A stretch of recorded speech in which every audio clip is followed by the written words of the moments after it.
better, and we were a lot better against the Knicks. You went into the Garden last night. You beat the Knicks. You come here to Brooklyn tonight. You beat the Nets. What's it say about your team that you could do that back-to-back, given that they're not, the Knicks are not an elite team, but the Nets, they're right up there in terms of being We just go out there and play. Obviously, like I said before, we try to take pride in winning, both games in back-to-backs, and we know this team, can shoot the ball very well, led by Kyrie, and they shot the ball extremely well tonight. I think they hit 21 threes or something like that, and we had to do a better job of guarding the three-point line, but we decided to play a little bit of defense in both games and was able to, break the game open on that end. But anytime we have a back-to-back, we try not to fall into the trap of, being tired or mentally fatigued, and come out and get off to a fast start. Are you expecting to be the number one pick of the All-Star team when LeBron goes up? I don't know. I'm not sure what he's thinking.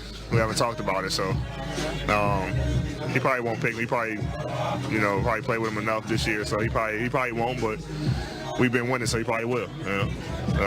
But that's a good question for him when you go ask him over there. What do you think it's going to mean to you to have that moment in Chicago? It's going to mean a lot. I only go there once a season, so to go back there for a second time, for All-Star, and play in front of my friends and family is going to be great. Going to enjoy the weekend and get a chance to get that rest and get ready for the rest of the second half of the season. Coach Vogel and his staff, they announced just now, will be representing the West, whatever conference in there. Just thoughts on that, the kind of development that you've seen under Coach Vogel and your staff? They deserve it. Been a great coaching staff all year. And these guys been giving us great scouts, great game plans going into each game, so they deserve it.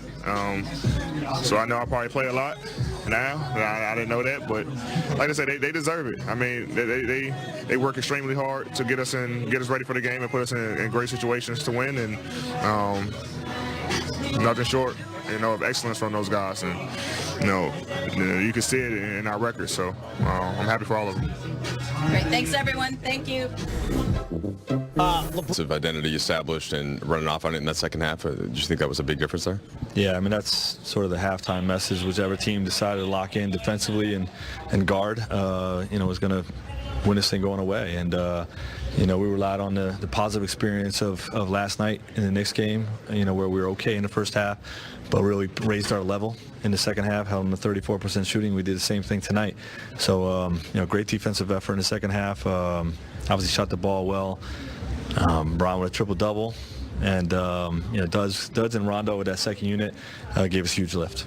Dudley hits that three right in front of the Nets bench, seemed to give you a good mental boost. But what was behind just the three-point shooting in general at a season high tonight in 19?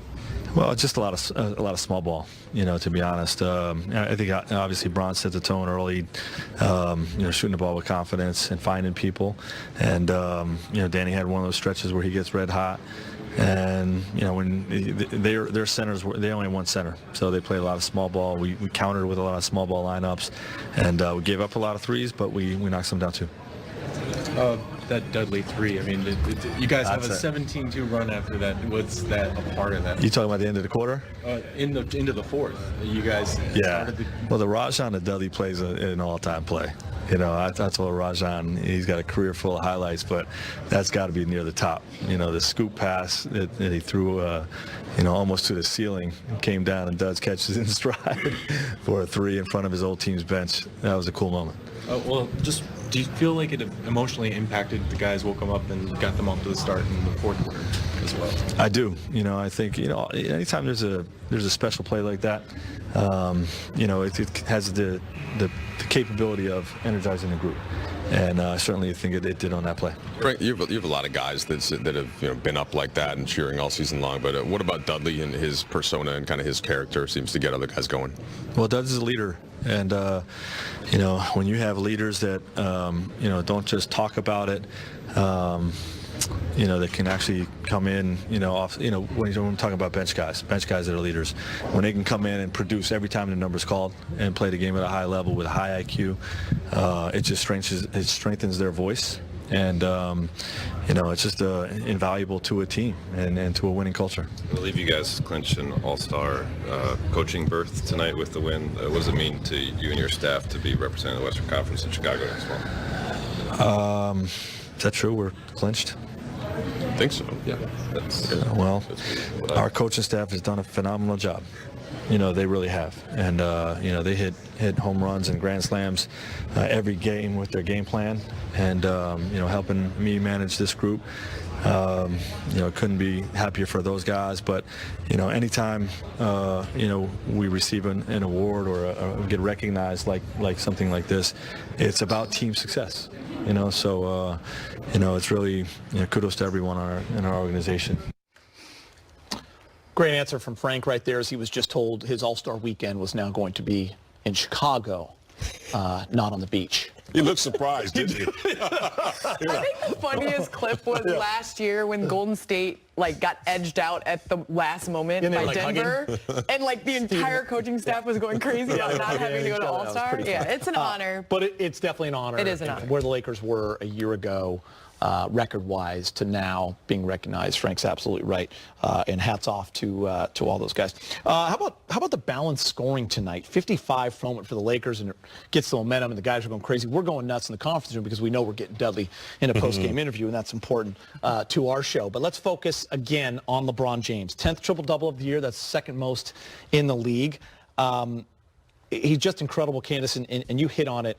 And really, when you look at just what he's been able to do, and we talked a lot about it in the pregame show here in year number 17, he's now 18 points away from moving into third all-time. And there was hesitation before the show. We thought maybe he would aim to get it at Staples Center. Well, he put that to bed in the first half. The way that he came out and just scored and dominated and set himself up to get it in Philly. I mean, I think it's a no-brainer that he gets it in the home of the birth, where Kobe Bryant grew up. I think it's just phenomenal in your 17th year to have that amount of focus. Yeah. I mean, night in and night out. A lot of people have the ability, but to have the focus to compete and dominate the way that he has and continues to, it just speaks to who he is as a player and as a person. Candace, you know what it's like. You're a leader, you're a winner, you're a champion, and you know the discipline it takes. That's the tough part.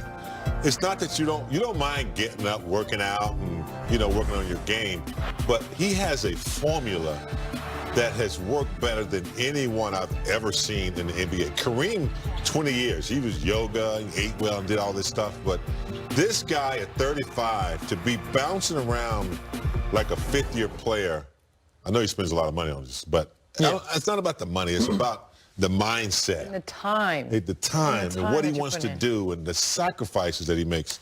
It's amazing. There are nights, and it's amazing because second night of a back-to-back, and we all thought, maybe he'll take some of those off, but where he just looks so fresh, and it's those games where he can take it to the hole and you are not stopping him. He also sets up his three. Tonight was one of those nights where you saw it from the get-go. It's a triple-double night, and he's going to be able to dominate any way he wants. I mean, last year, the Lakers didn't make the playoffs, but it was a huge advantage coming into this year. Yeah. Just to have those 2 extra months of rest. I mean, he'd been to a number of NBA finals. 8 straight finals, well, exactly. 8 straight finals well into June, mid-June. So to be able to have an entire summer, entire off season to get your body right, your mind right, there's a lot of people that were doubting him and his ability. And that's the thing. When you doubt and you have a player sitting on that and you're a competitor, you're going to come out with a lot to prove. And LeBron James with a lot to prove, that's a problem for the league. Big game, when you're in L.A. or you're in New York, Brooklyn, Chicago, some of those cities, you're gonna see big-time people. They're all going to come out to see LeBron. We thought you would like to see this right here. This is LeBron going over to President Bill Clinton. Yeah, the comeback kid. That's what they used to call Bill Clinton, and that's what LeBron has done this year. He's a comeback kid after sitting out those injuries. Oh, Bill looks good, man. He's got to be like 70, mid-70s. Michael Strahan's behind Bill Clinton. There he is. He's just waiting his turn. Michael Strahan is the heart. I mean, goodness, he is everywhere. He works.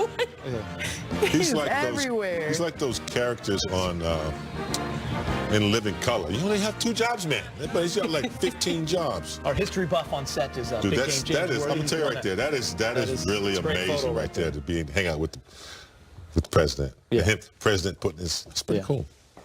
Was it cool going to the White House? It is.